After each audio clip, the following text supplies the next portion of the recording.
മലയാളി വാർത്തയിലേക്ക് സ്വാഗതം. ഇസ്രയേലും പലസ്തീനും തമ്മിലുള്ള യുദ്ധം മാറ്റം സംഭവിച്ചപ്പോൾ ഇറാനു നേർക്കായിരിക്കുന്നു. ഇറാൻ തന്നെയാണ് ഇസ്രയേലിന് വലിയ വെല്ലുവിളി ഉയർത്തുന്നത്.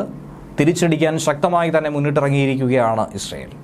എന്നാൽ ഇസ്രയേലിലെ ഭീഷണി ഇറാൻ്റെ നിലനിൽപ്പിനെ ബാധിച്ചാൽ അത് ഒരു തരത്തിൽ ആണവായുധ നയങ്ങളിൽ പോലും മാറ്റം വരുത്തുമെന്ന് ഇറാൻ പരമോന്നത നേതാവ് ആയത്തുള്ള ഖമൈനി അദ്ദേഹത്തിൻ്റെ ഉപദേശകനായ കമൽ ഖരാസി പറഞ്ഞിരിക്കുന്നത് വലിയ വിവാദങ്ങൾക്ക് തന്നെയാണ് വഴിയൊരുക്കിയിരിക്കുന്നത്.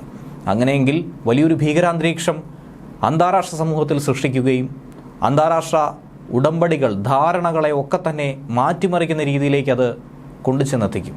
മറ്റു രാജ്യങ്ങൾക്ക് കൂടി, അമേരിക്ക അടക്കമുള്ള രാജ്യങ്ങൾക്ക് കൂടി പിന്നീട് ഇടപെടേണ്ട ഒരു സാഹചര്യം ഉരുത്തിരിഞ്ഞു വരും. ഇസ്രയേൽ ഇറാൻ ബന്ധത്തിൽ ഉലച്ചിൽ വന്നതിൻ്റെ പശ്ചാത്തലത്തിലാണ് ഖരാസി ഇങ്ങനെ ഒരു താക്കീത് നൽകിയിരിക്കുന്നത്. നിലവിൽ ബോംബ് നിർമ്മിക്കാനുള്ള പദ്ധതി ഒന്നും തന്നെയില്ല. പക്ഷേ തങ്ങളുടെ നിലനിൽപ്പിന് തന്നെ ഭീഷണിയായി മാറിയാൽ തങ്ങൾ ഉടമ്പടിയിൽ ഏർപ്പെട്ടിരിക്കുന്ന ആണവായുധ നയം അതിൽ മാറ്റം വരുത്തുകയല്ലാതെ മറ്റ് മാർഗങ്ങളൊന്നും തന്നെ മുന്നിലില്ല എന്നാണ് അദ്ദേഹം പറഞ്ഞത്.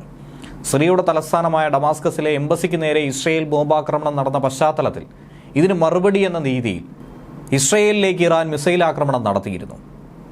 അപ്പോൾ ഇത്തരത്തിലുള്ള തിരിച്ചടികൾ അങ്ങോട്ടും ഇങ്ങോട്ടും ലഭിക്കുന്ന സാഹചര്യത്തിലാണ് കാര്യങ്ങൾ കൂടുതൽ ഗുരുതരമായി മാറുന്നു എന്ന ഒരു ഭീഷണി കൂടി ഉയർന്നു വരുന്നത്. രാജ്യാന്തര ആറ്റമിക് ഏജൻസി പ്രതിനിധികളും ഇറാനിലുള്ള ആണവായുധ ഉദ്യോഗസ്ഥരും തമ്മിലുള്ള ചർച്ച പുരോഗമിച്ചുകൊണ്ട് മുന്നോട്ട് പോകുന്നുവെന്ന് പറഞ്ഞാലും പ്രകടമായ യാതൊരുവിധ പുരോഗതിയുമില്ല എന്ന് വേണം മനസ്സിലാക്കാൻ.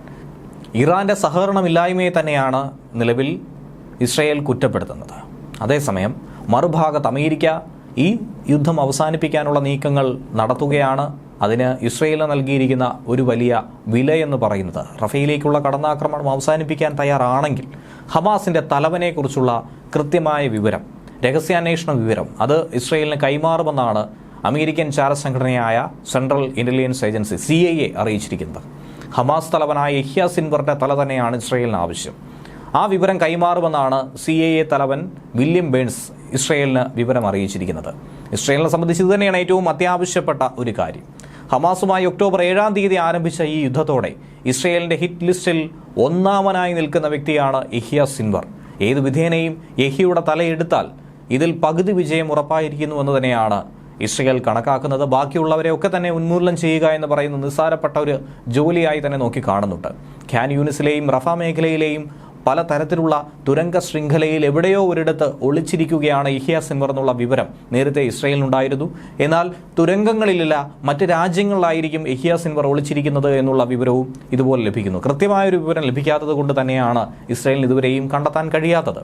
മധ്യപൂർവേഷ്യയിലെ മുതിർന്ന നേതാക്കളുമായി ഏറ്റവും അഭേദ്യമായ ബന്ധം പുലർത്തുന്ന ഒരു വ്യക്തി കൂടിയാണ് വില്യം ബേൺസ്. അതുകൊണ്ട് അദ്ദേഹത്തിന് ഇത് കണ്ടെത്തുക എന്ന് പറയുന്നത് വളരെ നിസ്സാരപ്പെട്ട ഒരു ജോലി തന്നെയാണ്. യഹ്യ സിൻവറിനെ കുറിച്ച് ഇസ്രയേലിന് ആവശ്യമായ വിവരങ്ങൾ നൽകുമെന്നാണ് വില്യം ബേൺസ് പറയുന്നത്. ഇസ്രയേൽ പ്രധാനമന്ത്രി ബെഞ്ചമിൻ നെതന്യാഹുവിൻ്റെ ഓഫീസിനെ അറിയിച്ച് ഇക്കാര്യം മുന്നോട്ട് കൊണ്ടുപോകുന്നു എന്നുള്ള വിവരവും ലഭ്യമാവുകയാണ്. ന്യൂസ് ഡെസ്ക് മലയാളി വാർത്ത.